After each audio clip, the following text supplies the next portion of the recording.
Alléluia. Tu es Dieu, tu es Dieu, tu es Dieu Adonai, tu es Dieu Papa.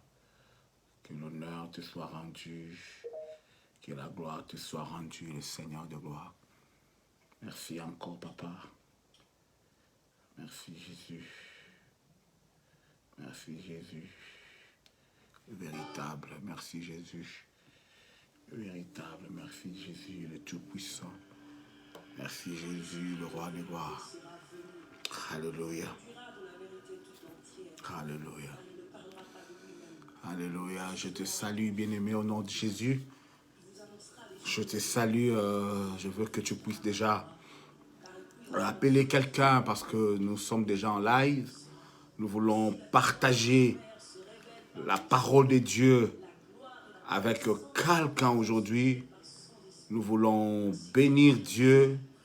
Nous voulons élever les dieux de gloire. Je sais que tu es là, bien-aimé. Je sais que tu es là. Je sais que tu es prêt. Tu es prête vraiment à partager ce moment de gloire avec nous. Je te salue au nom puissant de Jésus. Je te salue, mon frère. Je te salue, ma soeur. Sois connecté. Appelle quelqu'un. C'est le moment de la grâce de Dieu. C'est le moment de partager une parole que l'Éternel nous a mis à cœur. Nous voulons bénir la vie d'une personne. Nous voulons bénir quelqu'un, s'il vous plaît, bien-aimé. Dieu est là, Dieu est là. Nous sommes Apostolic Church of Acacia. Nous sommes là, bien-aimés, basés à Manchester. Là où l'Éternel nous fait énormément de bien. Je veux que tu partages avec quelqu'un ces vidéos. Dieu est merveilleux, Dieu est puissant, Dieu est glorieux et il veut bénir quelqu'un. Il veut vraiment bénir quelqu'un ce soir encore. Dieu est merveilleux. Welcome, welcome, welcome. Soyez la bienvenue dans la présence du Seigneur. L'atmosphère va changer parce que le Saint-Esprit est là. L'atmosphère va changer dans ta maison parce que le Saint-Esprit va nous visiter. Il est là, il est merveilleux. Il est là, le Seigneur de gloire. Il est là, le Roi Tout-Puissant. Merci à Maman Anto. Oh, Jésus est bon, Jésus est bon. Jésus est bon, Jésus est merveilleux. Jésus est glorieux. Jésus est tout-puissant. Jésus est merveilleux, bien-aimé. On est là, bien-aimé. Partage, partage. Partage avec quelqu'un. Oh, merci. Je vois. Alléluia. Je vois Maman Renate. Je vois ma bien-aimée Darling. Papa Papi Kiba, qu'il est éternel, te bénisse abondamment. Nous voulons parler de la part du Seigneur. Nous voulons parler de la part de Dieu. Je laisse encore 2 à 3 minutes pour que tu invites quelqu'un et l'Éternel te bénira.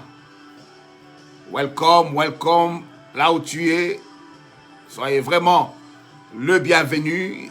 Que l'Éternel te bénisse. Que le Dieu des armées nous soit favorable. Dieu est là, le Saint-Esprit est là. Le Saint-Esprit est là. Le Saint-Esprit est là. Il va faire à quelqu'un du bien. Il va faire à une personne du bien. Au nom puissant de Jésus-Christ Nazareth, le Saint-Esprit va visiter quelqu'un. Alléluia, alléluia, alléluia. Il est merveilleux, il va toucher quelqu'un, il va bénir quelqu'un, il va élever la vie d'une personne. Yes, sa puissance est avec nous, yes. La faveur de Dieu est avec nous. Comme nous avons dit, bien-aimés, ne nous tenez pas rigueur. Vraiment, ne nous tenez pas rigueur. Parce que nous sommes en train de maîtriser, de chercher à comprendre cette technologie. Ne nous tenez pas rigueur, s'il vous plaît. Dieu est là. Amen, amen, amen, amen, amen. Merci. Merci, vous qui nous soutenez. Merci pour votre présence. Merci pour ta présence, bien-aimé. Entrez nombreux et partagez. Nous allons parler de la part du Seigneur. Je voudrais que tu partages. Je voudrais que tu partages ce moment avec nous. Ce moment glorieux dans la présence de l'Éternel. Amen, amen, amen. Merci, Dirkab. Que l'Éternel te bénisse abondamment. Merci de partager. Amen, amen, amen, amen. Ok, nous allons partager la parole de Dieu. Je veux que tu pries avec moi. Si tu peux prier avec moi, bien-aimé. Adonai Dieu, nous te célébrons encore, nous te bénissons pour ta présence parmi nous. Nous t'élèvons, toi qui es merveilleux. Merci pour cet après-midi de grâce que tu nous as donné dans ta présence. Que l'honneur te revienne, que la gloire te revienne, que la puissance te revienne, toi qui es bon. Merci de bénir la vie de quelqu'un cette nuit, Adonai, mon Dieu, mon roi. Papa, nous voulons te reconnaître comme étant le premier, parce que tu es Alpha. Prête-nous ta main, prête-nous ta présence, Adonai. Instruis-nous encore, que cette parole que nous allons partager ce soir puisse porter des fruits dans la vie d'une personne. Seigneur, que tout celui, alors toute seule qui est connecté en ces moments soit béni. Nous voulons t'abandonner l'atmosphère qui va régner dans cette maison, que ce soit l'atmosphère de ta présence, loin de nous tout ce qui ne t'honore pas. Cher Saint-Esprit de Dieu, prends contrôle.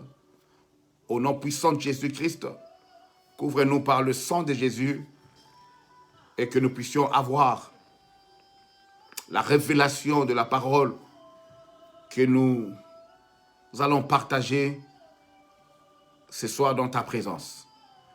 Nous avons ainsi prié au nom puissant de Jésus-Christ de Nazareth et nous disons Amen.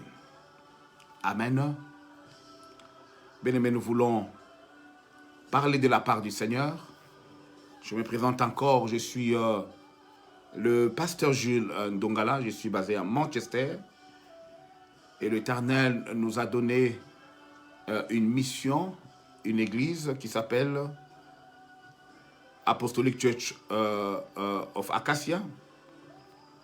C'est là que nous œuvrons dans le sacerdoce. Une église merveilleuse, une communauté puissante dans la parole et dans la prière. Une église qui fait notre joie parce que nous avons un seul objectif, celui d'enseigner Jésus-Christ ressuscité. Amen. Soyez bénis. La parole de ce soir, je l'ai intitulée « La solution est déjà là ». Bien-aimé, la solution, pour mieux dire, je voulais dire, a été déjà là avant même que nous puissions nous en rendre compte. Vous savez, Dieu dans la Bible déclare que non, rien n'est impossible à Dieu. Et aussi, rien n'est impossible à celui qui croit. Donc, il y a deux personnes dans la Bible. Il y a deux personnes dans l'humanité tout entière à qui rien n'était possible. La première personne, c'est Elohim lui-même, Dieu. Car la Bible déclare que non, rien n'était possible à Dieu. Et la deuxième personne, c'est toi et moi. Car la Bible déclare, croyant que nous sommes, rien n'était possible à celui qui croit. Ça fait, il n'y a aucun problème qui ne vienne dans la vie de quelqu'un sans que Dieu ne donne des solutions. Tout ce que tu vois maintenant, tout ce qui apparaît maintenant dans ta vie, bien-aimé, il y a déjà une solution. Tout problème qui arrive dans la vie, pour mieux dire, il y a déjà une solution établie par lui-même Dieu. Et Dieu ne peut pas, ou alors ne voudrait pas, permettre que le problème arrive dans la vie d'une personne sans qu'il ne puisse donner à cette personne la capacité de résoudre ce problème. Amen. Vous savez, dans l'histoire de l'humanité, Dieu a résolu des problèmes qui sont plus grands que ton problème. Nous sommes en train de vivre un moment difficile, mais je voudrais rassurer quelqu'un que dans l'histoire d'humanité, l'histoire de l'humanité, Dieu a résolu des problèmes sérieux, des problèmes graves, des problèmes dont les gens disaient que non, il n'y a plus de solution. Non pas seulement dans la Bible, tel qu'a été le cas de Lazare, quand même ses propres frères et sœurs ne voudraient pas comprendre ou accepter que Jésus-Christ pouvait fixer la résurrection de Lazare, ou alors ce que Lazare était en train de vivre, mais aussi dans la vie courante, bien-aimé, la main de Dieu est visible. Bien-aimé, si tu n'as pas encore vécu la main de Dieu dans ta vie, c'est qu'il y a un problème. Chacun de nous, peut-être par rapport à un petit ou à un grand problème, nous avons vécu d'une manière ou d'une autre la main puissante de Dieu. Ce soir, je voulais rassurer à quelqu'un, je voulais rassurer une personne, qu'avant que le problème n'arrive dans ta vie, il y avait déjà une solution. Une solution que Dieu a établie au préalable par rapport à ces problèmes-là qui viennent. Donc, le problème que tu es en train de vivre maintenant, je suis en train de dire à quelqu'un, d'encourager quelqu'un, il y a déjà une solution à ces problèmes-là. Regarde, dans la Bible, dans Genèse 1er, l'histoire de l'univers, de la création, tout entier, pendant 6 jours, nous donne des leçons, nous donne des enseignements terribles par rapport à l'évidence et au caractère de Jéhovah Jireh de Dieu. Vous savez, Dieu a créé tout l'univers dans 6 jours. Et le 7e jour, la Bible déclare, il se repose. Alléluia. Je veux que tu t'imagines une seule fois ce que Dieu pourrait faire ou ce que Dieu a déjà fait et qu'il n'a pas trouvé de solution. La terre, la manière que nous le voyons maintenant, le ciel de la manière que nous le voyons aujourd'hui, tout ce qui entoure et tout ce qui y renferme ont été créés pendant 6 jours. Et Dieu a fait tellement, a créé tellement, les choses d'une manière ordonnée pour que les choses puissent avoir une balance quelconque. Alléluia. Je constate donc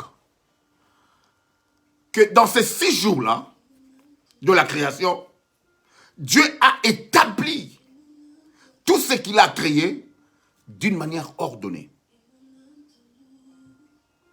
Donc, lorsque tu comprends Genèse 1er, l'histoire de la création, tu vas comprendre alors que dans ton problème, dans ce que tu considères comme problème aujourd'hui, Dieu a déjà fixé une solution. Je vais te donner 4 ou 5 exemples comme ça, et nous allons voir le caractère de Jéhovah Jireh de Dieu. Regarde, il a d'abord créé le soleil. Il a dit que le soleil soit. Que les luminaires après ont pris place. Tels que la lune, tels que les étoiles, tels que les astres, tout ce que tu connais comme les luminaires. Mais Dieu n'a pas commencé à créer directement ces choses sans qu'il puisse créer quelque chose ou alors une structure qui allait supporter la lune, les étoiles, le soleil et tous les luminaires. Vous allez remarquer que le ciel était déjà là et que la terre était couverte de ténèbres. Donc le ciel, au commencement, Dieu créa le ciel et la terre. La Bible déclare. Donc nous allons comprendre directement qu'il n'a pas encore, il n'a pas d'abord commencé à créer le soleil et les luminaires, mais il a commencé d'abord à faire exister le ciel où les luminaires devaient y être placés. Imagine-toi si le ciel n'était pas là. Où est-ce que les luminaires seront? Où est-ce que la lune, les étoiles, le soleil seraient fixés? Deuxième exemple, Dieu dit que non, que la terre soit remplie des animaux, des arbres et consorts. Regardez, si Dieu avait d'abord créé les animaux, ou alors les arbres, mais il aurait le placé où? Il prend soin d'abord de créer, de faire exister la terre, et à partir de la terre, alléluia, il place le forêt, il place les arbres, il place les eaux, parce qu'en fait, si la terre n'était pas là, les arbres auront un problème pour leur fondation ou alors pour les racines. Alléluia. Je vais aller lentement pour que quelqu'un comprenne. Donc Dieu crée d'abord la terre et sur la terre, il place les herbes. Sur la terre, il place les arbres. Sur la terre, il place la pelouse. Sur la terre, il place la verdure. Alléluia. Troisième cas. Pour te faire voir que Dieu est le pourvoyeur, il fait d'abord exister l'eau. Et ce n'est que par après, il décide que les eaux soient remplies de poissons de toute espèce. Imagine s'il avait d'abord créé, alléluia, le poisson. Le poisson, il ne vit que dans l'eau. Donc le poisson aurait, je ne parle pas d'amphibies, je parle de poissons qui ne vivent que dans l'eau. Ils auront alors un problème sérieux pour leur respiration. Alors, tellement que Dieu est un pourvoyeur, tellement que Dieu est un prévoyeur, tellement que Dieu est plus qu'un intelligent, il crée d'abord l'eau et dans l'eau, il y place les poissons et tout ce que nous connaissons comme animaux marins. Alléluia. Il a d'abord même pris soin de créer les arbres, la verdure. Et ce n'est qu'après qu'il crée les animaux. Pourquoi? Parce que s'il créait les animaux avant les arbres et la verdure, les arbres, ben, les animaux auront un problème pour manger. Donc Dieu crée d'abord l'espace qui te permettrait de bien évoluer et il te place après. Même dans le cas de la création de l'homme, vous allez remarquer que Dieu prend soin de créer l'homme au 6e jour. Pourquoi? Parce que l'homme aura besoin du vent, l'homme aura besoin du soleil, l'homme aura besoin des animaux, l'homme aura besoin de la verdure, l'homme aura besoin des eaux, l'homme aura besoin de toutes ces choses que Dieu a créées le 1er, le 2e, le 3e, le 4e et le 5e jour. Quel avantage!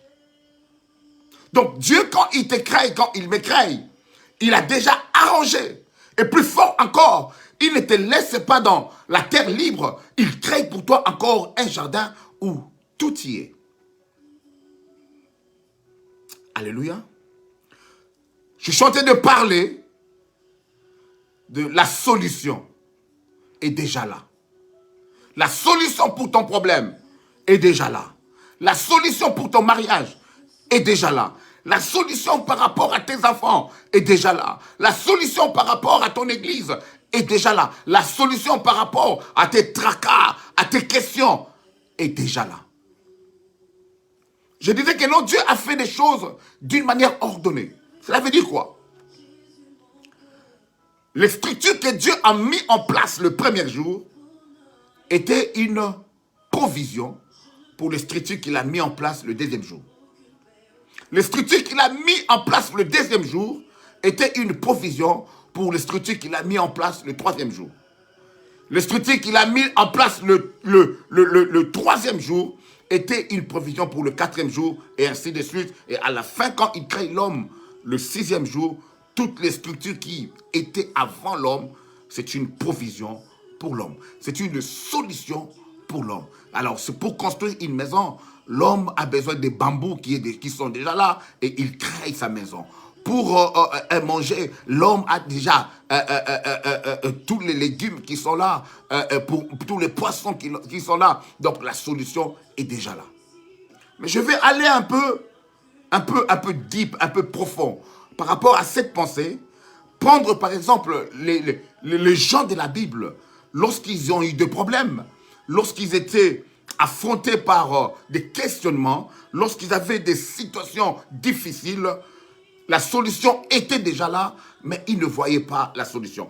Alors, pour évoluer dans mon message, je vais prendre quelques 5 cas pour... merci beaucoup, Maman Bianca. Merci beaucoup, Maman Renate, pour avoir partagé la vidéo. Que l'Éternel vous bénisse énormément. Donc, je disais, je vais prendre quelques cas dans la Bible. Des gens qui étaient confrontés devant des problèmes.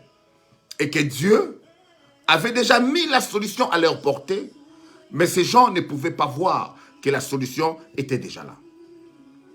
Amen. Donc c'est pour dire à quelqu'un, quand Abraham appelle Dieu Jéhovah Jireh, ce n'est pas que Dieu a commencé à être Jéhovah Jireh lorsque Abraham l'a dit. Non. Dieu a été toujours ce qu'il a été depuis l'éternité passée.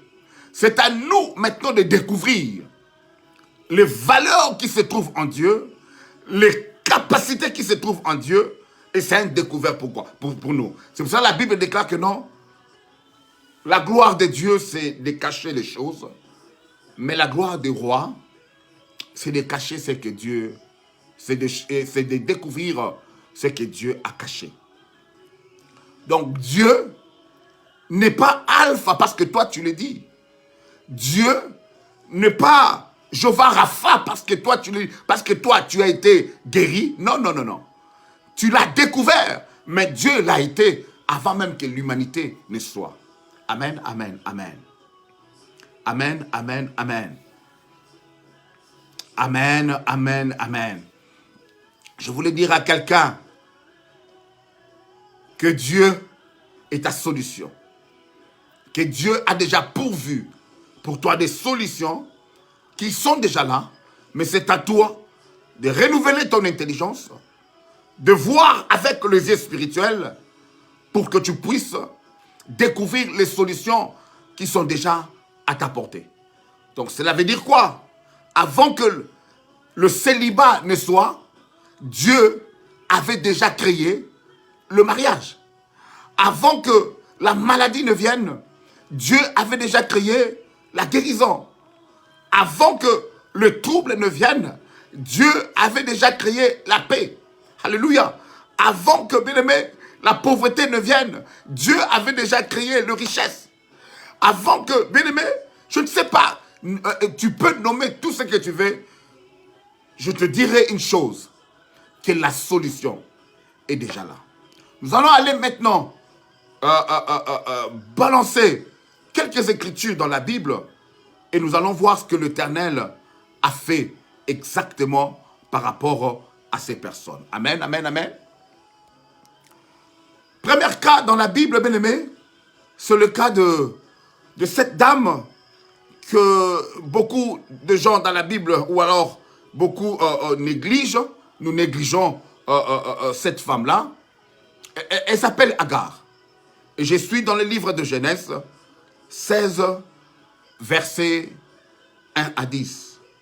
Que l'Éternel m'aide avec une assistante ou alors un assistant pour qu'elle lise la Bible pour moi. Mais je suis confiant que l'Éternel va vraiment nous bénir. Le premier cas que j'ai répertorié dans la Bible pour te faire voir que la solution est déjà là, c'est le cas d'Agar. J'ai lu au nom de Jésus. Genèse 16, 1 à 10 et encore Genèse 21, 14 à 19. J'ai lu au nom de Jésus. Saraï, femme d'Abraham ne lui avait point donné d'enfant. Elle avait une servante égyptienne nommée Agar. Et Saraï dit à Abraham, voici l'Éternel m'a rendu stérile. Viens, je te prie, vers ma servante, peut-être aurai-je par elle des enfants. Abraham écouta la voix de Saraï. Verset 3e, alors Saraï, femme d'Abraham, prit Agar, l'Égyptienne, sa servante, et la donna pour femme à Abraham, son mari. Après qu'Abraham eut habité 10 années dans le pays des Canaan. Il alla vers Agar et elle devait enceinte. Car elle se vit enceinte, elle regarda sa maîtresse avec mépris. Oh, quand elle se vit enceinte, donc Agar, lorsqu'elle a senti que non, bon, maintenant je suis enceinte, elle regarda sa maîtresse avec mépris. Et Saraï dit à Abraham, l'outrage qui me fait retomber sur toi, j'ai mis ma servante dans ton sein, et quand elle a vu qu'elle était enceinte, elle m'a regardé avec mépris. Que l'Éternel soit juge entre moi et toi. Abraham répondit à Saraï, voici ta servante est à ton pouvoir. Agis à son regard comme tu le trouveras bon. Alors Saraï la maltraita et Agar s'enfuit loin d'elle. L'ange de l'Éternel la trouva près d'une source d'eau dans le désert. Près de la source qui est sur le chemin des Chours. Il dit, Agar, servante de Saraï, d'où viens-tu et où vas-tu? Elle répondit, je fuis loin de Saraï, ma maîtresse. L'ange de l'Éternel lui dit, retourne vers ta maîtresse et humilie-toi sous sa main. L'ange de l'Éternel lui dit, je multiplierai ta postérité, elle sera si nombreuse qu'on ne pourra la compter. Nous allons encore lire rapidement Genèse 21. Je ne sais pas si quelqu'un me suit. Genèse 21. Je veux vraiment que nous puissions comprendre cette première parole. Genèse 21. Et je vais la lire à partir du verset 14e, où la Bible déclare, Abraham se leva de bon matin, il prit du pain et une autre d'eau qu'il donna à Agar et plaça sur son épaule. Il lui remit aussi l'enfant et la renvoya. Elle s'en alla et s'égara dans le désert de Beersheba. Quand l'eau de l'outre fut épuisée, elle laissa l'enfant sous un des arbrisseaux et alla s'asseoir vis-à-vis à une porte d'arc, car elle disait que je ne vois pas mourir mon enfant. Elle s'assit donc vis-à-vis de lui, éleva la voix et pleura. Dieu entendit la voix de l'enfant et l'ange de Dieu appela du ciel Agar et lui dit, qu'as-tu Agar? Ne crains point, car Dieu a entendu la voix de l'enfant dans le lieu où il est. Lève-toi, prends l'enfant, saisis-le de ta main, car je ferai de lui une grande nation. Et Dieu lui ouvrit les yeux, ça c'est important que tu puisses noter. Dieu lui ouvrit les yeux et elle vit un puits d'eau. Donc ses yeux étaient fermés et elle vit un puits d'eau et elle alla remplir d'eau l'outre et donna à boire à l'enfant. Amen, amen, amen. Donc le premier cas que nous allons discuter rapidement, c'est le cas d'Agar. Ça fait le contexte ici, c'est qu'Abraham a reçu la promesse de Dieu. Il devait être le père des multitudes. Mais jusqu'à un certain âge, sa femme Saraï est devenue impatiente de voir que la promesse de Dieu ne s'accomplissait pas. Alléluia. Et elle proposa à sa servante égyptienne Agar. Je te parle de l'histoire parce que nous connaissons tous l'histoire. Mais ce que je vais révéler dans cette histoire, c'est que ce n'est pas Agar qui était allée chercher Moïse. Ce n'est pas Agar qui avait dragué Moïse.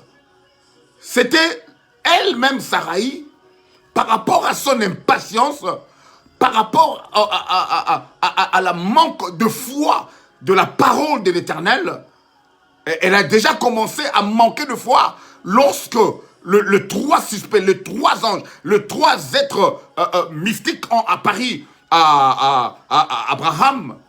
Et elle avait déjà manqué de foi parce qu'elle a ri. Elle n'avait déjà pas cru.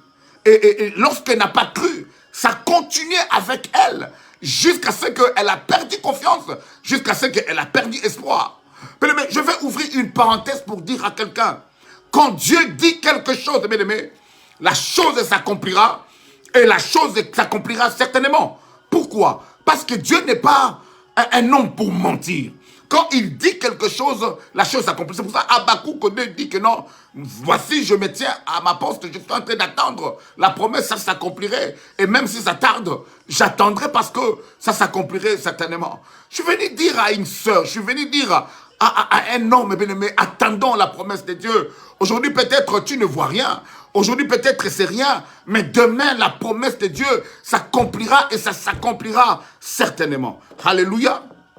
L'histoire, c'est quoi? Agar tombe enceinte parce qu'en fait, sa servante, sa maîtresse Saraï a donné à son mari Abraham Agar. L'histoire, nous les connaissons. Mais vous savez, alors qu'elle tombe enceinte, Saraï commence à dire que non, Agar me regarde bizarrement. Alléluia. Que Agar est en train de me regarder bizarrement. Je ne veux pas d'elle. Et tu vois que non, par rapport à ces regards que Agar a fait à Saraï, Saraï s'est irritée. Et Saraï s'est dit que non, je dois aller parler à Moïse. Elle a parlé à Moïse pour dire que non, ta concubine là, la femme que je t'ai donnée, cette servante là, cette moins que rien que je t'ai donnée, me regarde avec dédain. Vous savez quoi? Une femme quand elle est enceinte, elle a des impulsions bizarres. Saraï ne pouvait pas le comprendre parce qu'elle n'a jamais été enceinte. Est-ce que je parle à quelqu'un? Ça, c'est l'évangile, selon moi. Parce que peut-être que non, cette dame-là, Agar, qui était enceinte, avait peut-être besoin de quelque chose. Vous savez, les dames, en fait, ceux-là qui connaissent ou qui sont mariés, qui ont des enfants, ils savent que non, pendant la période de la grossesse d'une femme, il faut s'attendre à tout.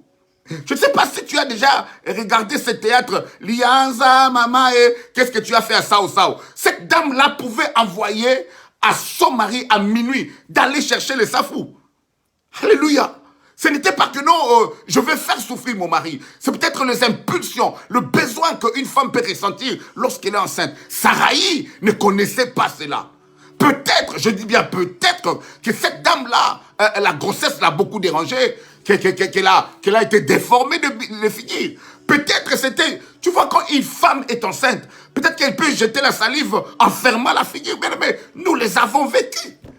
Alléluia. Ne soyez pas prêts pour juger. Quelqu'un qui vous a aidé lorsque vous aviez un problème, lorsque vous étiez dans l'insécurité.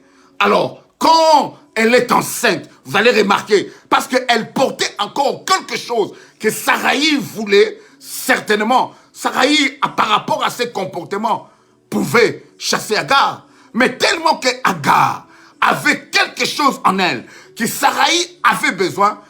Oh, bien-aimé, aujourd'hui je vais un peu parler sur Agar. Oui, c'est une Égyptienne, bien-aimé, mais ce n'est pas elle qui a cherché ces choses. Donnez-moi un bon amen pour que je continue. Ce n'est pas elle qui a cherché ces choses. Bien-aimé, tu étais enceinte un jour. Tu connais ce que ça fait. Des fois, tu te réveilles le matin. Des fois, tu te réveilles très tôt le matin. Des fois, tu ne dors pas. Des fois, tu réveilles ton mari pendant la nuit. J'ai besoin de l'eau. Oui, certaines femmes le font parce qu'elles veulent déranger. C'est toi que non, bon, d'accord, je suis enceinte. Narunyo kolae, comme on dit. Donnez-moi un bon amen pour que je continue. Mais le cas d'Agar, toi et moi, nous n'étions pas là. Mais cherchons un peu à réfléchir par rapport à elle. Alléluia. On ne pouvait pas la chasser parce qu'elle était encore enceinte. Mais vous savez, le monde, quand tu leur donnes tout ce que tu as, quand ils n'ont plus besoin de toi, c'est alors qu'ils vont te chasser. Quand ils sont fatigués de toi, c'est alors que non, ils vont te chasser. Dans le livre de Genèse 21, 14, Agar a déjà mis au monde. Alléluia. Et que Saraï aussi avait aussi mis au monde Isaac. C'est là que le problème commence, bien aimé, pour Agar. C'est là que le problème commence pour Agar. Oh, cette femme-là, vous savez, il y a des rancuniers dans la vie. Ces jours-là, dans le livre de Genèse 21, ce n'était pas Agar qui s'est mal comporté. C'était le fils d'Agar, Ismaël, qui s'est mal comporté. Mal comporté, je l'ai dit aussi, between brackets. Il avait ri lorsqu'on savait Isaac. Et ça hérité. Tellement que, comment ça s'appelle? Saraï avait une rancune dans son cœur par rapport à Agar. Aujourd'hui, Abraham, tu dois chasser Agar. Là n'est pas mon intérêt. J'ai ouvert seulement une parenthèse pour dire à quelqu'un, quand les gens ont sucé tout ce que tu as, ton importance ne sera plus vue. Nous, on l'a vécu. Nous, on l'a vécu. À un moment donné, les gens avaient besoin de nous. Mais lorsqu'ils nous ont tout pris, on a été jetés. Tenez-moi un bon amen. Mais le problème n'est pas qu'on te jette, bien aimé. Le problème, c'est là où tu es tombé. Bien aimé, que les gens te jettent. Mais le problème, c'est bien tomber. Alléluia. Le problème, c'est bien tomber. Quand tu tombes bien, bien aimé, il y a quelqu'un qu'on appelle Elohim, Adonai, El Shaddai, Jésus-Christ de Nazareth. Il va te ramasser là où les gens t'ont jeté. Est-ce que je parle à quelqu'un? Même si on te jette dans la poubelle, bien-aimé, ne crains point. Il va aller dans ta poubelle là où tu sens mauvais. Il va te récupérer de là. Parce qu'on l'appelle Alta El Roy. Le Dieu qui connaît, le Dieu qui peut te localiser là où tu es, bien-aimé. Ça fait dans la poubelle, il y a deux choses. Il y a les choses qu'on ne veut plus. Et il y a des choses qui sont pourries. Bien-aimé, mais malheureusement, ces choses-là, bien-aimé, il y a d'autres personnes qui viennent dans ta poubelle de ta vie pour te ramasser là. Ils sentent mauvais comme toi. Ça, c'est de un. De deux, bien-aimé. Le mondial et le blanc a fait que non, les choses qui se trouvent dans la poubelle, on puisse les recycler. Si le blanc, alléluia, peut recycler les choses que nous jetons chaque jour, combien à plus forte raison, Dieu, le Tout-Puissant, le merveilleux Dieu, peut recycler ta vie. Mais je déclare dans la vie d'une personne que ta vie soit recyclée aujourd'hui. Et c'est là au nom puissant de Jésus-Christ de Nazareth. Alléluia. Qu'est-ce qui se passe? Notre thème, c'est la solution est déjà là. Agar a eu un problème. Quand on l'a chassée, elle n'avait que du pain, elle n'avait que l'outre de l'eau. La Bible déclare, Genèse 21, que l'eau était épuisée. Et Abraham commençait à pleurer. Agar commençait à pleurer. Je vais mourir. Mon enfant va mourir, que je ne le vois pas. L'ange lui a apparu. Non, non, ne pleure pas. La solution est déjà là. L'agent dit à Agar, regarde, prends l'enfant. Ne le jette pas. Parce que la solution était déjà là. Donc Agar pouvait voir la solution. Ne pouvait pas voir la solution, je voulais dire. Mais la solution était déjà là. La Bible déclare que non, l'ange l'ouvrit les yeux. Puis même ma prière et mon vœu. Dans le problème, dans la sécheresse que tu es en train de vivre, dans la pénurie que tu es en train de vivre, peut-être que tu manques à manger, peut-être que tu manques l'argent, que l'ange de l'Éternel, je voulais dire que Dieu ouvre tes yeux pour que tu vois la solution qui se trouve à tes côtés. Donnez-moi un bon amen. Ma prière et mon vœu, bien-aimé, que l'ange t'ouvre les yeux. Que l'ange t'ouvre les yeux, bien-aimé, pour que tu vois la solution qui était déjà là. Parce que Agar pleurait à côté de la solution. Mais elle ne pouvait pas voir la solution, car ses yeux étaient encore bandés. Elle pleurait. Beaucoup de gens aujourd'hui pleurent comme Agar. Alléluia. Beaucoup de gens pleurent comme Agar. Dans Genèse 21, 19, que Dieu a ouvert les yeux d'Agar. Mais ma prière et mon vœu, que Dieu ouvre tes yeux. Que tes yeux soient ouverts, afin que la solution que tu cherches dans ton problème, par rapport peut-être à ton mari, par rapport à tes études, par rapport à tes papiers dans ce pays, que Dieu t'ouvre les yeux pour que tu vois la solution qui est à côté de toi. Donne-moi un bon amen. Donnez-moi un bon amen. Deuxième cas dans la Bible, c'est l'eau de Mara. Alléluia. Deuxième cas dans la Bible, c'est l'eau de Mara. Nous allons nous souvenir, je t'épargne de la lecture de versets, mais ça se trouve dans les livres, d'Exode. Deuxième cas, devant l'eau de Mara. Ça se trouve dans le livre d'Exode 15, verset 23. Exode 15, verset 23. Alléluia. Est-ce qu'on se comprend? Le deuxième cas, le premier cas, la solution était à côté d'Agar. Mais Agar ne pouvait pas voir la solution. Deuxième cas dans la Bible, que j'ai répertorié, c'est par rapport aux eaux de Mara. Exode 15, verset 23. Alléluia. Vous allez comprendre avec moi que non, après avoir traversé la mer Rouge, les Israélites ont marché sous la direction de Moïse pendant 3 jours. Alors pendant 3 jours, sans pouvoir boire de l'eau, sans pouvoir trouver un oasis, parce qu'en fait, ils étaient dans le désert. Alléluia. Ils trouvèrent de l'eau après 3 jours. Mais lorsqu'ils se sont attelés pour boire, alléluia, ils se sont rendus compte que non, l'eau est là, ça donne la couleur de l'eau, ça a l'impression comme l'eau, la physionomie de l'eau, mais lorsque tu les mets dans ta bouche, c'est amer. Alléluia. D'ailleurs, Mara signifie amertume, amer. Ils ont commencé dès alors à murmurer contre Moïse. Vous savez, les gens sont inconscients de leur Moïse. Nous allons venir avec un enseignement. Et par rapport même à ce que nous avons parlé par rapport à notre vidéo précédente, lorsque nous avons parlé de Moïse, ils ont toujours des problèmes. On cherche toujours à les tuer, bien aimé. Alléluia. Le Moïse, on les cherche toujours à les tuer. 3 jours après, il marche. Mais il ne trouve pas l'eau. Ils ne trouvent pas l'eau. Ils ont commencé à murmurer. Marcher avec Moïse peut aujourd'hui signifier comme marcher avec Dieu.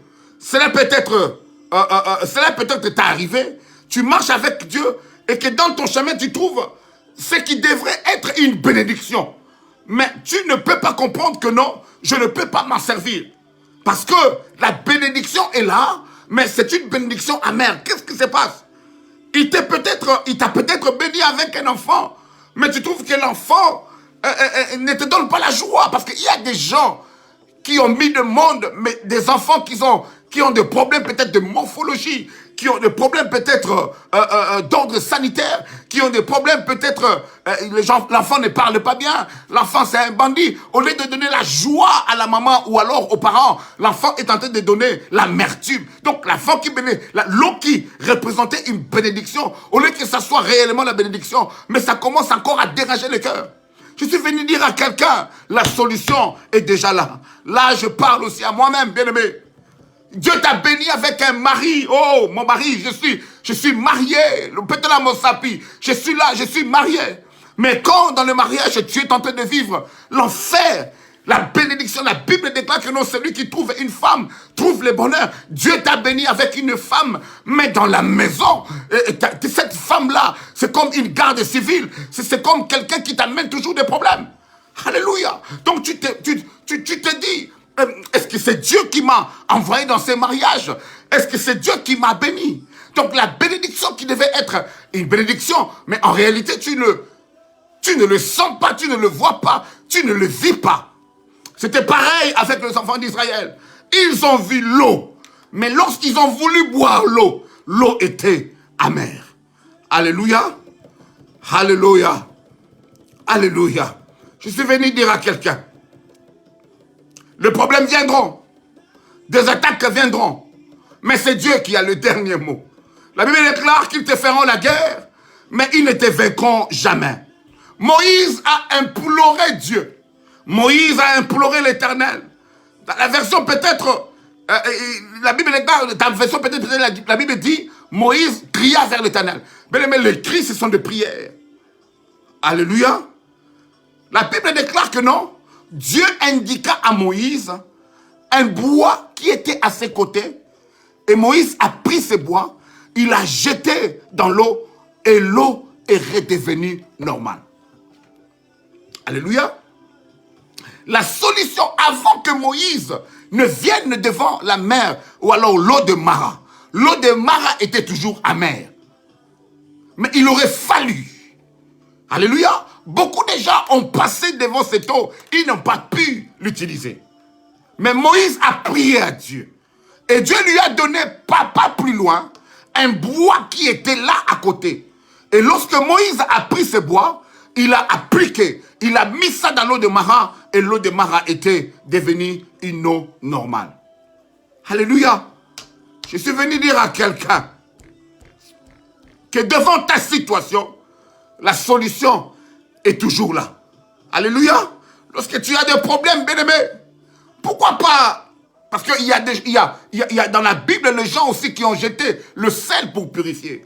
Il y a des gens qui ont jeté l'huile pour purifier. Mais pourquoi pas? Peut-être, je ne sais pas moi, pourquoi seulement les bois? Les bois représentent la croix, bien-aimé. Dans ton problème, la croix de Jésus est là. Dans ton problème, bien-aimé, regarde vers la croix. Jette la croix dans ta maison. Jette la croix dans ta vie, bien-aimé. Plante cette croix-là et tu verras la solution. Alléluia. Alléluia. La solution était déjà là. Le bois était déjà là. Mais il aurait fallu, pour le cas d'Agar, Agar devait crier, Agar devait pleurer. Pour le cas de Moïse par rapport à l'eau de Mara, Moïse devait prier, chercher Dieu. Et Dieu lui a montré une solution. Mais qu'est-ce que tu attends pour chercher Dieu dans ces problèmes-là qui te tourmentent, bien aimé? La solution est déjà là. Nous disons que non, Dieu c'est le pourvoyeur. Il avait déjà mis la solution là avant que tu n'arrives, bien aimé. Avant que, bien aimé, la maladie ne t'attaque, la solution de la guérison était déjà là. Alléluia. Alléluia. Merci Papa Popol. Si vous pouvez partager la vidéo. La solution est déjà là. Dans le mariage, rien ne va. Rien ne marche, bien aimé. Je suis venu dire à quelqu'un, la solution est déjà là. Ton problème, tu ne cries pas à Dieu. Ton problème, tu ne cherches pas Dieu. Ton problème, Dieu ne t'ouvre pas encore les yeux parce que tu ne lui as pas encore imploré. Donnez-moi un bon amen. Donnez-moi un bon amen. Donnez-moi un bon amen. Troisième cas, bien-aimé. Troisième cas dans la Bible, pour te faire voir que la solution était déjà là. C'est le cas d'Élisée et la pauvre veuve. Je suis dans le livre de 2 Rois 4, 1, 17. Je laisse ça un peu sur l'écran pour que tu puisses avoir le temps d'écrire, pour que tu puisses lire et vérifier ce que nous sommes en train de te prêcher ou alors de t'enseigner ce soir. Cette femme-là était la femme d'un serviteur de Dieu. Son mari est mort, mais avant de mourir, il avait emprunté de l'argent. L'histoire, nous le connaissons. Chez quelqu'un, et la personne commença à demander l'argent avec pression. Si tu ne me donnes pas l'argent, je vais prendre tes 2 fils. Alléluia. Je vais les prendre en esclaves pour compenser à ma dette. La Bible déclare que non, cette femme-là cria à Élisée pour chercher la solution. Elle croyait peut-être que l'homme de Dieu allait prophétiser pour elle. Alléluia. 2 Rois 4, l'histoire se trouve dans 2 Rois 4, 1 à 7. Quand cet homme de Dieu-là, quand cette femme-là a vu l'homme de Dieu, Élisée, peut-être que dans son ménage, elle s'est dit que non, je veux aller entendre un ainsi dit l'Éternel, que cet homme de Dieu prophétise pour moi. La manière que Saoul et son serviteur étaient allés chercher l'homme de Dieu, Samuel, il croyait peut-être que non, c'était pour une prophétie où se trouvent les ânesses perdues. Non, bien aimé, même cette femme ici croyait peut-être que non. Quand je vois l'homme de Dieu comme c'est un prophète, le prophète Élisée, il va peut-être prophétiser pour moi, pour qu'il va peut-être me donner une réponse. Oh, alléluia. Je ne sais pas si je suis en train de dire à quelqu'un. Mais cette femme-là avait la solution dans sa propre maison. Donnez-moi un bon amen. Elle cria à Élisée pour chercher la solution. Elle croyait peut-être que l'homme de Dieu allait prophétiser sur elle. Ou peut-être lui imposer le main. Ou peut-être négocier auprès du créancier. Mais l'homme de Dieu lui demande, qu'est-ce que tu as dans ta maison? Alléluia. La solution est déjà là. Et cette femme-là, elle a dit que non, j'ai seulement un peu d'huile. Oh my God, j'ai une fiole d'huile. Mais des fois, nous avons la solution dans la maison, dans notre propre maison, mais nous négligeons la solution. Nous négligeons cette même solution. Une personne que tu es tenté de négliger parmi ton entourage, dans ta maison, dans ta famille, c'est peut-être cette personne-là qui te donnerait la solution. Pourquoi? Parce que Dieu, quand il te donne, quand un problème arrive dans ta vie, Dieu fait que la solution soit toujours là. Parce qu'il ne te tentera pas plus que tes moyens, plus que tes capacités. Quand quelque chose de mauvais arrive, Dieu sait que tu as la capacité, bien aimé, de surmonter la chose.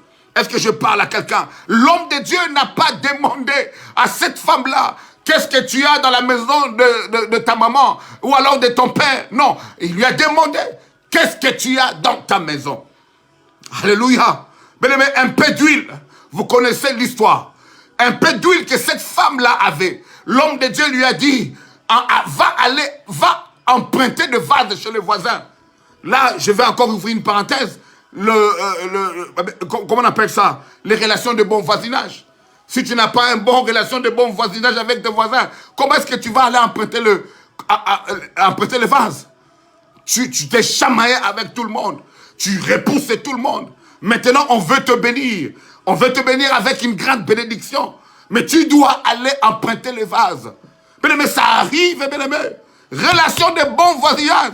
Que ce soit un blanc, que ce soit un mundibou. Relation de bon voisinage. Donnez-moi un bon amen. La solution était dans la maison de cette femme-là. Mais cette femme-là était dans l'amertume, dans la peur, dans les menaces. Mais elle avait la solution dans sa maison, dans sa propre maison. Cette fiole d'huile, ce peu d'huile que la femme-là avait, c'était ça la solution. Mais les yeux étaient encore fermés. Donne-moi un bon amen. Donne-moi un bon amen. Je pose la question à une personne. Merci, Papa Freddy. Freddy Mondongoli, merci pour cette action-là que tu es en train de faire pour moi. Que l'Éternel te bénisse. Merci beaucoup. Alléluia. La solution est déjà dans ta maison. Je pose la question à une maman. Je pose la question à un frère. qu'as-tu dans ta maison qui pourrait répondre peut-être à un besoin que tu as? Alléluia. Pour cette femme-là, c'était le flacon d'huile. Mais pour toi, c'est quoi? Quelque chose que tu as dans ta maison. Donnez-moi un bon amen. Mais même Dieu, devant Moïse, il a demandé à Moïse, Moïse, qu'as-tu dans tes mains? Mais qu'est-ce que tu as que tu n'utilises pas bien? Fais une rétrospection des choses que tu as. Peut-être que c'est l'intelligence que tu as. Ta communauté a besoin de ça. Qu'as-tu, bien-aimé, dans ta maison? Lorsqu'on parle de la maison, je ne vois pas seulement la maison physique, mais je vois la maison, toi, le temple. Qu'est-ce que tu as, bien-aimé? Si c'est l'intercession peut te sauver. Si c'est la prière normale, la prière peut te sauver. Si c'est savoir préparer peut te sauver, bien-aimé. Il y a des gens qui ont maintenu leur mariage seulement à cause de savoir bien préparer. Qu'est-ce que tu as dans ta maison? Donnez-moi un bon amen. Qu'est-ce que tu as dans ta maison? Utilisez ça, bien-aimé, car la solution est déjà là. Cette femme-là, cette veuve-là, elle n'avait plus de mari, elle avait des enfants, et quelqu'un est en train de menacer de prendre les enfants. Elle avait la solution. Alléluia. Le créancier venait matin, midi, soir, mais la femme avait des solutions. Mais elle ne pouvait pas voir avec les yeux naturels la solution qui était déjà là. Est-ce que je parle à quelqu'un? Je parle à quelqu'un. Là, je vais ouvrir encore une parenthèse. Tu as besoin d'un homme de Dieu. Toi qui pries à la maison en disant que non, moi j'ai prié à la maison, vos églises là. Mais tu as besoin d'un homme de Dieu qui va t'ouvrir les yeux par rapport à ce que tu as dans ta maison. Alléluia. Moi j'ai des sœurs. Elles sont belles de figure. Elles sont belles de taille. Mais quand tu vois comment est-ce qu'elles sont en train de balayer l'église, bien-aimé, tu te poses la question. Chacun de nous, bien-aimé, a quelque chose à faire. Si c'est les chants, chante pour Dieu. Ça peut amener une solution pour toi. Si c'est balayer l'église, bien-aimé, fais-le. Ça peut amener des solutions pour toi. J'ai des femmes mariées qui se réveillent 4 heures du matin avec moi pour prier. Oh, béni soit maman Chantal, béni soit maman Renate, béni soit maman Pamela, béni soit maman Lily, béni soit toutes ces femmes et maman Anto, béni soit toutes ces femmes et maman Kouloutou, béni soit toutes ces jeunes sœurs, béni soit maman Esther, maman Anita. Waouh! Mais qu'est-ce que tu as? Si c'est ton temps, donne le temps à Dieu. Le temps peut te sauver. Est-ce que je parle à quelqu'un? 4e cas, bien-aimé. C'est là que je commence à chuter un peu. 4e cas, c'est la fête de Cana. Pendant la fête de Cana, ces gens-là, ils avaient la solution là, mais ils ne savaient pas que la solution était là. Dans le livre de Jean 2, 1 à 8, vous allez savoir que non, les organisateurs de la fête ne savaient pas que le vin devait finir. Vous savez, quand on fait une fête, quand on organise une fête, notre vœu, notre considération, et que les gens puissent boire à leur merci, que la fête se passe bien par rapport au nombre des invités que nous avons appelés. Mais bien aimé, deux fois, il y a des imprévus. Et là, c'était un imprévu. Mais dans cet imprévu-là, Dieu avait arrangé déjà 3 choses. Alléluia. Dieu avait déjà arrangé 3 choses, bien aimé. Dieu avait déjà mis la solution qui devait être déjà là, afin que lorsque le problème va surgir, lorsque le vin va finir, que la solution puisse être là. Est-ce que je parle à quelqu'un? Est-ce que je parle à quelqu'un? Je dis que non, Dieu avait arrangé 3 choses. Vous savez, il y a des gens qui sont autour de notre vie pour intervenir ou répondre à un besoin quelconque par rapport à un temps fixé par Dieu. Peut-être au début de la fête, les gens qui avaient organisé la fête ne voyaient pas l'importance de Jésus d'être là. La première des choses, c'était que non, Dieu a fait que Jésus soit invité, parce que c'est quand même une fête de mariage. Dieu a fait que Jésus soit là, l'homme évident, l'homme de l'évidence, le fils de Marie, le Dieu fait de chair, bien-aimé, camouflé, bien-aimé, dans une fête. Donc, Dieu savait, dans son omniscience, parce que Dieu, il est celui qui connaît tout. Il savait que non, le vin va finir. Alléluia. Parce qu'on ne parle pas de fête d'anniversaire. On parle d'une fête, d'une cérémonie que Dieu lui-même a instituée, le mariage.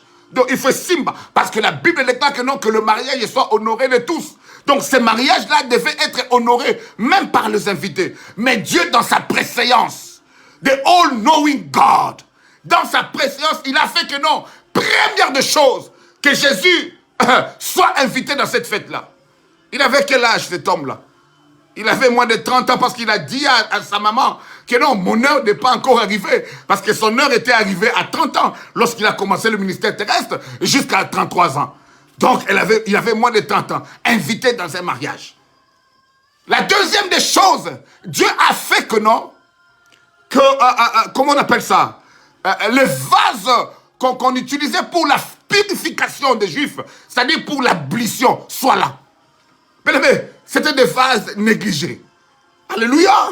C'était des vases négligés. Leur importance n'était que pour l'ablution. L'ablution veut dire, quand les musulmans le font par exemple, laver les pieds, laver le mien, laver la face avant d'entrer dans le temple. Donc ces vases-là étaient là négligés. Ça c'est la deuxième des choses. Troisième des choses, bien aimés, Dieu avait fait que non, l'eau soit là. L'eau. Alléluia. Donc, il y avait déjà des solutions qui étaient là, mais il aurait fallu, alléluia, le renouvellement de l'intelligence. Donc je dis à quelqu'un, dans ta fête, dans ta joie, dans ce que tu es en train de faire, la solution est déjà là. Mais tu ne vois pas encore cette solution. Alléluia. Alléluia. Alléluia. Nous sommes en train de finir presque, bien aimé. Dans 10 minutes, nous devons finir cette vidéo. Bien aimé, la solution est déjà là, mais tu ne le vois pas. Cinquième cas que je pourrais énumérer ici, c'est le cas de la multiplication, le cas de la multiplication de pain. Alléluia. Le cas de la multiplication de pain. Amen, amen, amen, amen. Attendez, la technologie nous fait défaut. Ok. Quatrième cas que je pourrais, cinquième cas, disons, que je pourrais énumérer ici, c'est le cas de la multiplication de pain. Là, je vais frôler rapidement dans le livre de Jean 6, 1 à 10. Qu'est-ce qui se passe là-bas? La solution était là. Jean 6, 1 à 10. Le cas de la multiplication de pain et de poissons. La Bible déclare qu'ils étaient dans un endroit désert. Même Pierre, lorsqu'il a repris, il a dit que non, maître, il n'y a pas moyen ici. Nous ne pouvons pas faire manger ces gens. Ils doivent aller dans des villes environnantes parce que là où nous nous trouvons, c'est un endroit désert. Je ne peux pas, nous ne pouvons pas leur donner à manger. Alléluia. Or Dieu avait prévu qu'un enfant soit là. L'enfant qui avait le pain, l'enfant qui avait le poisson. Mais pourquoi tu cherches à aller loin? Pourquoi tu limites Dieu, bien-aimé? Même dans le désert, oh Pierre, même dans le désert, Dieu est capable de faire tomber la manne. Même dans le désert, il a fait même pas une fois, il a fait plusieurs fois. Même dans le désert, bien-aimé, si la terre refuse à te donner quelque chose, bien-aimé, le ciel va s'ouvrir et ça va te donner quelque chose. Oh Pierre, est-ce que tu n'as pas lu l'histoire de Moïse? Vous avez devant vous l'homme providentiel. Vous avez devant vous Jésus-Christ, à qui rien n'est impossible, parce qu'il est Dieu. Alléluia. Pierre, nous sommes dans le désert. Le désert, c'est quoi devant Dieu? Est-ce que je parle à quelqu'un? N'allez pas dans les lieux environnants. N'allez pas dans les villes environnantes. Car la bénédiction que Dieu a mis en toi a la capacité de changer ton désert à un lieu, à un oasis. Donnez-moi un bon amen. Donnez-moi un bon amen, bien-aimé. Ce que Dieu a mis en toi, quand tu marches avec Dieu, quand Jésus est là dans ta vie, bien-aimé, là où tu crois que rien ne peut sortir, bien-aimé, quelque chose sortira. Lui-même, on lui a dit que non, quelque chose de bon peut-il sortir à Bethléem?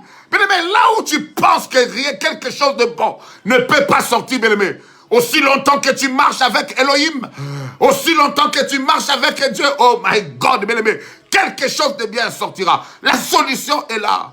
Mais que Dieu t'ouvre les yeux. Donnez-moi un bon amen. Je vais pour conclure maintenant. Parce que je ne pourrais pas seulement dire à quelqu'un, à une personne, ou alors à l'église quand on dit Christ, que la solution est là, sans que nous puissions conclure d'une manière qui fera que nous puissions voir cette solution. Alléluia. Parce que des fois, nos yeux sont bandés. Des fois, nous sommes aveugles. Et quand je parle d'aveuglement, je ne parle pas de l'aveuglement naturel physique, mais je parle de l'aveuglement spirituel. Qu'est-ce que l'homme doit faire? Qu'est-ce que l'homme doit faire pour que ses yeux s'ouvrent? Je donne ici 3 solutions. La première solution, c'est la prière. Bien-aimé, la prière peut ouvrir tes yeux. La Bible déclare par rapport à Moïse, Moïse cria à l'Éternel. C'est-à-dire Moïse a prié à Dieu. Et Dieu a ouvert les yeux de Moïse. Et Moïse a vu le bois qu'il devait appliquer pour l'eau des Mara. Alléluia. Il y a un moment dans la vie, Élisée et son serviteur, Géasi, ils étaient attaqués. Géasi avait tellement peur.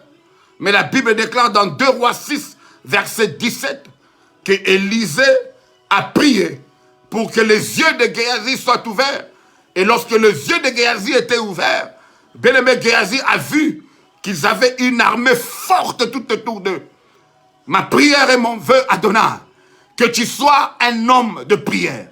Ma prière et mon vœu, Sista, que tu sois une femme de prière. Ma prière et mon vœu, que l'église soit une église de prière. Même par rapport à ce qui se vit maintenant, la solution est déjà là. Oh, lorsque ces choses ont commencé, nous à l'église, nous avons prié, nous avons appliqué ce que Dieu nous a montré. La maladie vient, mais la maladie passe. Et je le déclare à l'église Acacia, personne ne va être atteint de corona. Et c'est là au nom puissant de Jésus-Christ de Nazareth. Oh, que Acacia dit avec moi, Amen. Mais la prière a la capacité de t'ouvrir les yeux. Un homme de prière, c'est un homme qui a des yeux ouverts. Une femme de prière, c'est une femme qui a des yeux ouverts. Ah, donnez-moi un bon amen. Vous savez quoi? Jésus dans la prière, dans, comment ça s'appelle? La montagne de Gethsémane, les oliviers. Jésus a prié. Dieu lui a ouvert les yeux pour voir Golgotha. Mais Golgotha, Jésus n'avait pas peur de Golgotha. Parce qu'il a déjà vu cela. Ma prière et mon vœu, bien-aimé, que tu ne sois pas surpris des événements. Sois un homme de prière. Sois une femme de prière. Tu verras de tes yeux la solution qui est déjà à tes côtés. Donnez-moi un bon amen. Deuxième solution pour que tes yeux s'ouvrent, pour que tu puisses voir la solution qui est à tes côtés, c'est le pain que j'ai traduit ici par la parole de Dieu. Bien-aimé, quelqu'un qui lit la parole de Dieu, quelqu'un qui médite la parole de Dieu, quelqu'un qui marche avec la parole de Dieu, il a toujours les yeux ouverts. Car la parole de Dieu, c'est comme une lampe à tes pieds. Bien-aimé, tu ne vas pas trébucher. Car la parole de Dieu te donne l'intérieur des choses qui te faisaient peur hier. Oh, donnez-moi un bon amen. Vous savez quoi? Il y a quelque chose qui se passe dans le livre de Luc 24, 13 à 31. Dans le chemin de Maüs, les apôtres marchaient avec Jésus, mais ils ne comprenaient pas que c'était lui Jésus. Pourquoi? Parce que Jésus s'est caché. Des fois, nous marchons avec le Maître, mais nous ne savons pas que nous sommes avec le Maître. Jésus s'est caché. Pendant toute la route, il parlait, mais ils ne comprenaient pas. Mais lorsqu'ils arrivent à la maison, my God, Jésus a pris le pain qu'il a... Jésus a pris le pain qu'il a divisé en les donnant. Quand il mange le pain, my God, leurs yeux sont ouverts pour savoir que c'était lui là, il était avec nous. Je suis venu dire à quelqu'un, Dieu a dit à Josué que ce livre de la loi, c'est-à-dire la parole de Dieu, ne s'éloigne pas de ta bouche. Bien-aimé, tu veux voir la solution, bien-aimé? La solution se trouve dans la parole. Médite-la jour et nuit, bien-aimé. Oh Seigneur, Seigneur Jésus, Seigneur, le problème, c'est que nous ne lisons pas la parole de Dieu. Nous ne voulons pas la parole de Dieu. Nous ne maîtrisons pas la parole de Dieu. C'est pour cela que nous avons peur. La Bible déclare dans leur détresse, ils crièrent à l'Éternel. Donc, premièrement, la prière. Et qu'est-ce que Dieu a fait? Dieu a envoyé la parole qui a illuminé leurs yeux encore pour voir que Jésus-Christ est Seigneur. Dans ce temps, bien-aimés, c'est Jésus-Christ qui est Seigneur. C'est le pain que nous avons besoin. Le pain va nous donner l'assurance. Je dis mieux, la parole de Dieu va nous donner l'assurance. La parole de Dieu va nous éclaircir. La parole de Dieu va nous montrer la solution. La solution se trouve dans la parole. La Bible déclare, vous allez boire des breuvages mortels. My God, mais vous ne mourrez pas. Pourquoi? Parce que c'est la parole de Dieu. La Bible déclare que non, là où fouleront les pointes de vos pieds, je vous les donne dans la possession. C'est quoi? C'est la parole de Dieu. L'homme ne vivra pas seulement du pain, mais de toutes les paroles qui s'ouvrent dans la bouche de l'Éternel. Donnez-moi un bon amen. Troisième solution, et pas le moindre, c'est le compagnon, le Saint-Esprit, le révélateur. Bien-aimé, quand tu as le Saint-Esprit avec toi, bien-aimé, il te révélera les choses cachées, les choses que l'œil n'a point vues, les choses que l'oreille n'a point entendues. Bien-aimé, le problème, nous ne comparons pas avec cet homme du Saint-Esprit. Le problème, nous ne comparons pas avec cette personne du Saint-Esprit. Le problème, nous ne savons pas, nous ne l'utilisons pas, nous ne marchons pas avec lui. Le Saint-Esprit est là, bien-aimé. Celui qui marche avec le Saint-Esprit, c'est un homme éclairé. Car la Bible déclare, marchez selon l'Esprit et vous n'accomplirez pas les désirs de la chair. Bien-aimé, le Saint-Esprit peut t'aider, peut ouvrir tes yeux. Le Saint-Esprit peut te parler. N'y va pas, ne marche pas, ne t'engage pas. Bien-aimé, il y a aujourd'hui les gens qui sont entrés dans le mariage without asking the Holy Spirit. Aujourd'hui, ils ont des problèmes. Pourquoi? Parce qu'ils ne s'étaient pas accompagnés du Saint-Esprit. Je suis venu dire à quelqu'un, tu veux que tes yeux s'ouvrent pour que tu puisses voir la solution qui est à côté de toi. Premièrement, la prière. Deuxièmement, la parole. Troisièmement, le Saint-Esprit. La liste n'est pas exhaustive, mais moi, j'ai vu ces choses. J'ai vu ces choses. J'ai vu comment est-ce que la prière peut transformer la vie de quelqu'un. J'ai vu comme... Oh, bien aimé, il y a des frères, des sœurs qui ont été libérés. La prière a amené une solution à leurs problèmes. Mais la prière ne pourrit jamais, bien aimé. Les gens pensent que non, comme nous prions maintenant beaucoup, c'est ça ce qui nous garde de corona. C'est peut-être la prière que tu as fait en 2012 qui te garde maintenant. C'est pour cela, continue à prier. S'aimer le matin, s'aimer le soir, s'aimer à midi. Quand vous ne savez pas l'heure, bien aimé, la prière c'est une sémence. Alléluia. Lis la parole de Dieu pour que tes yeux s'ouvrent. Au nom puissant de Jésus. Que l'Éternel nous bénisse. Je vais prier pour quelqu'un. Oh Adonai, mon Dieu, mon roi. Je lève ma main, Seigneur, mon Dieu, pour te demander, Seigneur, que l'église change. Que l'église devienne une église de prière. Que l'église devient une église qui craint Dieu. Que l'église devient une église qui lit la parole. Que l'église devient une église qui s'accompagne avec le Saint-Esprit. Car la Bible déclare, dans le dernier jour, tu as dit que je remplirai toutes tes chairs de mon esprit. Bien-aimé, s'il te plaît, cher Saint-Esprit, fais ton travail, éclaire-nous, cher Saint-Esprit. Mets en nous la soif de la prière. Mets en nous la soif de chercher Dieu dans la parole. Au nom puissant de Jésus-Christ de Nazareth. Amen. Que l'Éternel nous bénisse. Que l'Éternel nous bénisse, bien-aimés. Que l'Éternel vraiment nous remplisse de son onction. Que l'Éternel nous visite dans nos maisons. Que l'Éternel nous soit favorable, bien-aimés. Et je dis merci à quelqu'un pour avoir partagé la vidéo pour votre temps, bien-aimé. Je vous ai pris 1 heure du temps. Que l'Éternel nous soit favorable au nom puissant de Jésus. C'était bien moi, le serviteur, pasteur Jules Ndongala de Apostolic Church of Acacia School of Knowledge. Bye bye et à une autre fois.